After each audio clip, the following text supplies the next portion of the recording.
Meus irmãos e irmãs, os diversos relatos da aparição de Jesus ressuscitado, de acordo com os 4 evangelistas, acontecem no primeiro dia da semana, portanto, no domingo. Por isso que a Igreja celebra a 8ª de Páscoa. Ela reúne todos estes relatos ao longo de 8 dias, a começar pelo domingo de Páscoa até o próximo domingo, o segundo domingo da Páscoa, o domingo da Divina Misericórdia. Por isso também, no relato segundo o Evangelho de Lucas, dos discípulos de Emaús, a aparição de Jesus ressuscitado a eles aconteceu no primeiro dia da semana. Por isso, para nós, o domingo, ele é tão importante. E a 8ª de Páscoa é como se fosse um único dia para celebrar a ressurreição do Senhor. O Evangelho de hoje, tão conhecido dos discípulos de Emaús, como haverão de reconhecer o Senhor? Assim como ontem, Maria Madalena o reconhece quando ele a chama pelo seu nome, no Evangelho de hoje, embora Jesus tenha permanecido um longo tempo com esses discípulos, tenha caminhado com eles até Emaús, é somente na hora em que Jesus partir o pão é que eles haverão de reconhecer. É como que um sinal próprio de Jesus. Eles ouviram a palavra, o coração se aqueceu ao longo do caminho. Jesus abriu-lhes o sentido das Escrituras. A ressurreição é um modo novo de compreender o sofrimento, a dor, a morte, a cruz.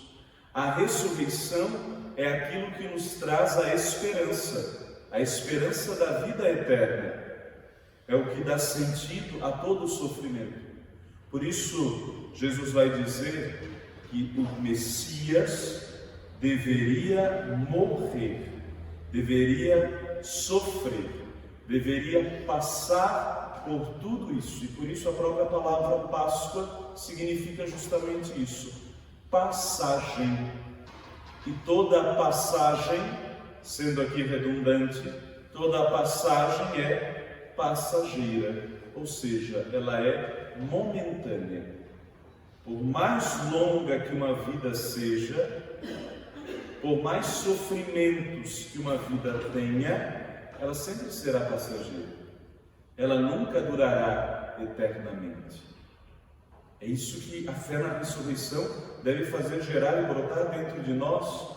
Nenhum sofrimento, por mais longo que seja, será eterno. Apenas a vida eterna não terá fim. Esta é a nossa fé, a fé na ressurreição.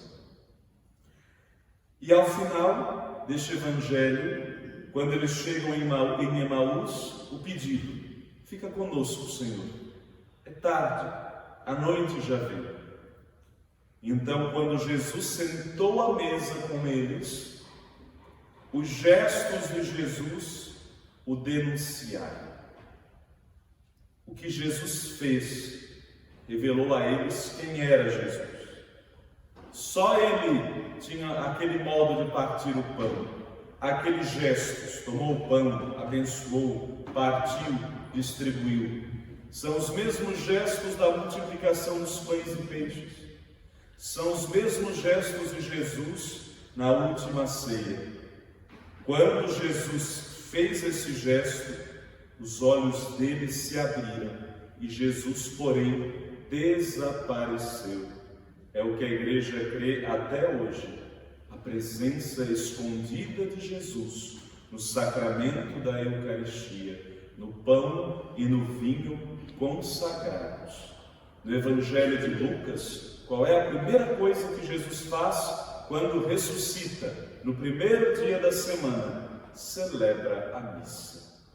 Se você ler atentamente o Evangelho dos discípulos de Emaús, contém as duas partes principais da Santa Missa.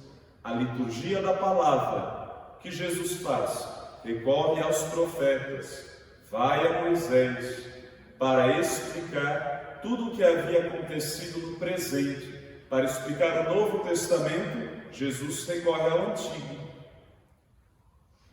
Depois, a segunda parte, a liturgia eucarística, o sentar-se à mesa, o tomar, abençoar, partir e distribuir o pão. É nisso que reconhecem que Jesus está vivo. Na palavra de Deus proclamada, palavra que tem tanto poder, que no livro dos Atos dos Apóstolos, o simples dizer do nome de Jesus é capaz de curar um homem coxo há muito tempo, que estava na porta formosa do templo. A palavra de Jesus, que tem o poder de transformar o pão e o vinho em seu corpo e sangue, são os elementos fundamentais da nossa fé, que nós vamos acompanhar ao longo de todo o tempo pascal. A palavra, a Eucaristia, a autoridade de Pedro, a hierarquia da Igreja, a comunidade, a missão, a vinda do Espírito Santo. Que Deus nos conceda, durante o tempo pascal, ter uma fé viva, uma fé nova, uma fé renovada, uma fé que nos enche de esperança e que dá sentido a todo o sofrimento pelo qual devemos